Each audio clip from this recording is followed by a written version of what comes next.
Hey guys, I'm back for some more World War 3, and we're gonna be playing another PvP battle. Okay, this is gonna be a maneuvers battle, because of course, you guys can see there are flags, and there is no domination counter at the top. So yeah, let's get started. Gonna be boosting slightly heavy, because I have run out of a few... I did run out of few gold boosts, so I'm going to be switching from gold and red boosts because I'm just not a pay-to-win guy, of course. Okay, opponent is doing pretty bad scouting, as you guys saw on the mini-map while I was moving. Okay, capturing these flags, of course. I wonder why he didn't capture these two flags. I have no opposition over here. Might as well... I mean, he does have an assault vehicle factory. If he makes one fortress, he could easily capture both flags. And since he has a fortress, I'll get an AV factory and get a dragonfly while I upgrade this to level 3. Because I need that dragonfly for anti-fortress measures while I capture this flag. Because the dragonfly is the only thing that can take down a fortress early in the game. And as I thought, there is the fortress. Okay, so I'll capture that flag while the fortress comes here. And it should give me enough time for my dragonfly to come overhead and shoot that thing down. That dragonfly isn't being microed, of course. Okay. So my dragonfly is doing pretty good damage. I don't think that's a maxed fortress. I mean, in four salvos, it's already like 40% gone. That's 6 salvos, 60%. That's 7 salvos, 8 salvos, and then this is the 9th salvo. So in 9 salvos, the fortress is destroyed. Normally it takes about 12, 13-ish salvos. And by salvos, I mean every time it shoots its missiles.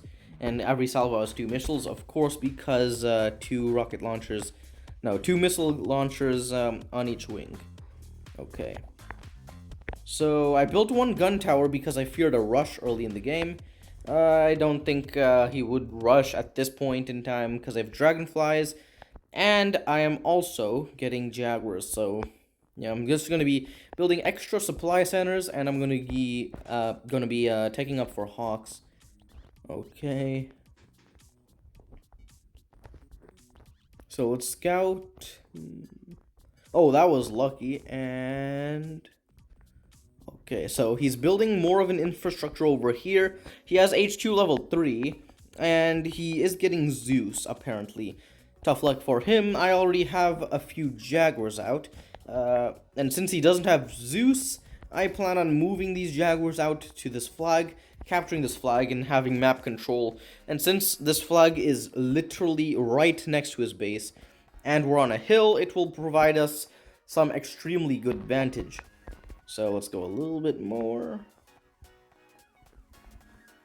Okay, so he's attacking with a lot of assaults. Gonna have to force fire onto the Zeus because Zeus is just too strong. We can ignore the assaults, although these assaults are no joke. They're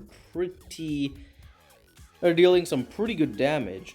And remember that Jaguars are super weak. Okay, they're falling back. I'm sending my hawks at such a late time. Such a bad timing for my hawks. Okay, gotta go and recapture this flag, of course. I'm sending my hawks at this time now, so I can assist with my military. Okay, so he has 3 air defense towers. Not enough to one-shot a hawk, which gives me enough time to take down these troops. And since his army composition is mostly infantry, tough luck, my guy. Hawks are anti-infantry. So yeah, there it goes. I remain victorious over this flag. And I wonder why he's not coming to capture this flag. I only have five riflemen. 1 fortress should be able to capture this flag, and then coming over here and taking down this flag. And then if this flag is under his opponent's control, I would have to plop down defenses over here.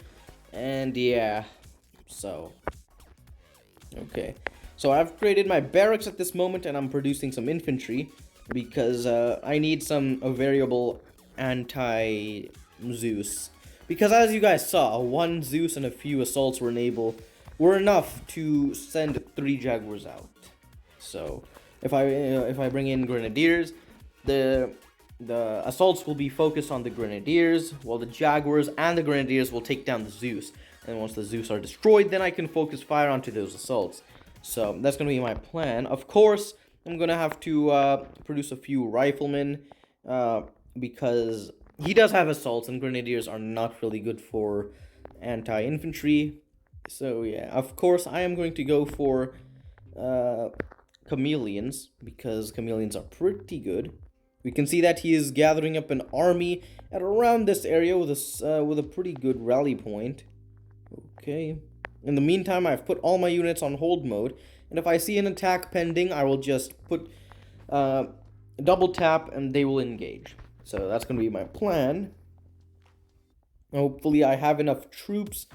Since I don't have any Jaguars, I'm going to have to rely on my infantry. He's scouting with one assault to see what I have. Good move, good move. Okay, so he's now going to attack. That's a lot of troops. Okay, got a double tap. And there it is. He does have a way stronger ground army, so I'm going to have to send in my Hawks for splash damage and for air support. Perfect. Now, the difference between Hawks and Vertex is that Hawks are mainly anti-ground because of their weak maneuverability. They can't really target air units that good. So, yeah, they're pretty good at anti-ground, I gotta say. So, my Grenadiers, Riflemen, and Jaguars are dealing some good damage after my Hawks have taken down the ground army of my opponent. Okay. Good, perfect. So, moving up my troops.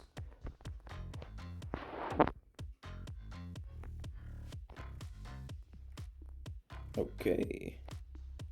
So here's the thing. After the new mechanics have been invented, not invented, put in the game. Okay. Do you know how this Zeus knows that there's a Jaguar there? Well, let me just explain it, okay? So, recently, the new mechanics of the game said if any unit that is force firing hits directly, as in the shell literally hits your building or your unit, it will be unveiled in the fog of war. So force firing on buildings on top of a hill will no longer work. And so that's how this Zeus automatically targeted this Jaguar. Because like it's been unveiled in the fog of war. So yeah. Also look at those direct hits on the factory. Exactly. So point proven that if you force fire on top of a hill, and you directly hit your opponent's troops or buildings, then your unit will be unveiled in the fog of war. That's basically it. It's a helpful tip to keep in mind because force firing no longer works. Now, if you have a chameleon covering, of course, force fire would work because even if you don't force fire, your unit will still be hidden. So this new unit mechanic just made chameleon a lot more worth.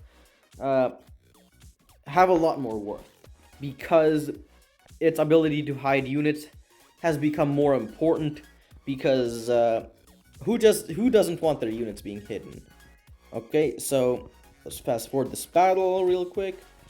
Okay, so after destroying that assault vehicle factory, I knew that I did not have any more ground competition because lol assaults. Now assaults are pretty cheap, pretty weird, pretty useless. Okay, there we go. So now that I have a chameleon here, I can move my army closer. There it is. And at this point in time, he surrendered. So, yeah. Since he surrendered, I mean, I don't have contracts to do, so let's just finish this. Nice. So, seeing as how my hawks are dealing some immense damage on his buildings, I can tell these buildings are not maxed. Look, one hawk takes down 30% of a building's HP, so yeah. Okay, pretty good.